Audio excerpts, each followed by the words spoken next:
دہلی کا خوفناک مکان حصہ ایک پراسرار کرایہ دہلی کی پرانی گلی چاندنی چوک ای سے تھوڑا ہٹ کر ایک تنگ راستہ تھا جہاں ایک پرانا ٹوٹا پھوٹا سا مکان کھڑا تھا۔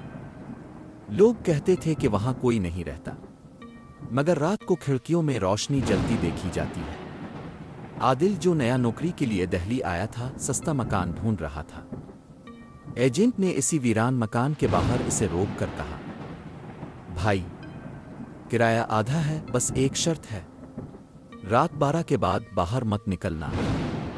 عادل ہنس پڑا، ایسی کیا خاص بات ہے؟ ایجنٹ نے نظریں جھکا لیں۔ اس کے پچھلے کرایہ دار صبح مردہ ملے تھی۔ اپنے بجٹ کی مجبوری نے عادل کو یہ سوچنے ہی نہ دیا کہ پیچھے کیا سچ ہے۔ وہ فوراً ہاں کر بیٹھا۔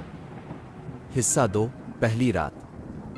پہلی رات سب ٹھیک گزری، لیکن رات 2:13 پر اکو کمرے کی دیوار پر کسی کے ناخن رگڑنے کی آواز آئی۔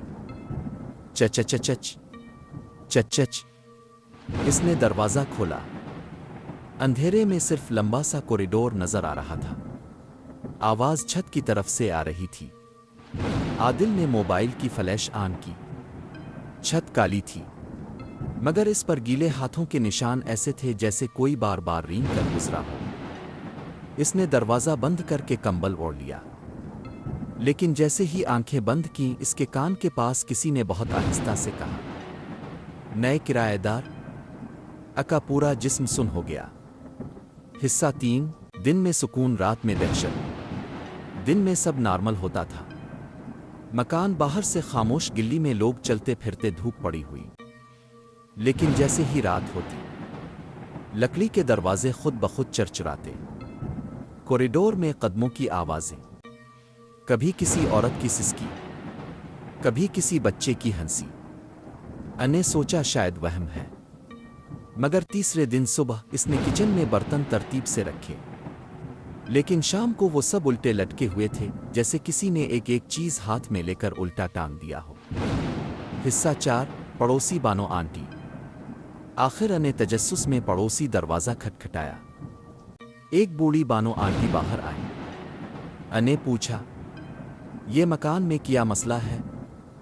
بانو آنٹی نے کانپتے ہوئے کہا، بیٹا، وہاں کوئی انسان نہیں رہتا۔ پہلے وہاں ایک فیملی رہتی تھی، شوہر ظالم تھا، اس نے اپنی بیوی کو اسی مکان میں چھت سے باندھ کر مار دیا تھا۔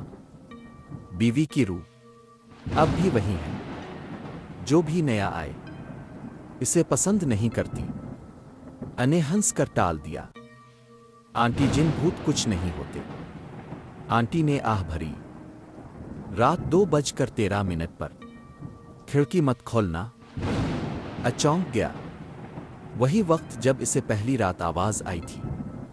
حصہ 5 وہ منحوس رات۔ اس رات نیند آ رہی تھی کہ اچانک کھڑکی زور سے بجی۔ ٹھک ٹھک ٹھک۔ نے چلا کر کہا، کون ہے؟ باہر کوئی عورت کی آواز آئی۔ دروازہ کھولو، سردی لگ رہی ہے۔ کے قدم رک گئے۔ وہ عورت کی آواز بہت قریب، بہت سرد، بہت عجیب تھی۔ نے ہمت کر کے جھانکا، اور سامنے سفید کپڑوں میں عورت کھڑی تھی، بال بالکل چہرے پر گرے ہوئے۔ اس کے پاؤں الٹے تھے، کے ہاتھ کانپنے لگے۔ اچانک عورت نے اپنا چہرہ اٹھایا، اور اس کی آنکھیں سوراخوں کی طرح خالی تھیں۔ وہ تیزی سے کھڑکی کی طرف لپکی۔ نے فوراً پردہ کھینچا اور پیچھے ہٹ گیا۔ پورا کمرہ لرزنے لگا۔ حصہ 6 چھت کا راز۔ صبح ہوتے ہی نے فیصلہ کیا کہ وہ گھوم کر مکان چھوڑ دے گا، لیکن جیسے ہی سامان پکڑا، اوپر سے آواز آئی، اوپر آؤ۔ دروازہ خود بخود کائل گیا، سیڑھیاں نظر آنے لگے۔ کسی اندیکھی طاقت نے کو مجبور کر دیا۔ وہ قدم قدم اوپر جاتا گیا، چھت پر پہنچا۔ وہاں ایک پرانی کرسی جھول رہی تھی، اور اس سے چھت کے بیچ میں بندھی ٹوٹا ہوا رسا لٹک رہا تھا۔ رسے کے نیچے فرش پر خون کا دھبا ماند پڑ چکا تھا۔ اچانک وہی عورت پیچھے کھڑی تھی۔ یہیں مجھے لٹکایا تھا؟ اس کے بال ہوا میں لہرانے لگے۔ وہ چیخی اور پورا مکان ہلنے لگا۔ ابھاگا مگر دروازہ بند۔ کمرے کی تمام کھڑکیاں ایک ساتھ پٹخ پٹخ کر بند۔ عورت نے آگے بڑھ کر اپنے لمبے ناخن کی گردن پر رکھ دیے۔ اب تم بھی یہیں رہو گے۔ حصہ 7 آخری انجام۔ بے ہوش ہو گیا۔ 2 دن بعد ایجنٹ پولیس کے ساتھ آیا تو مکان اندر سے بند تھا۔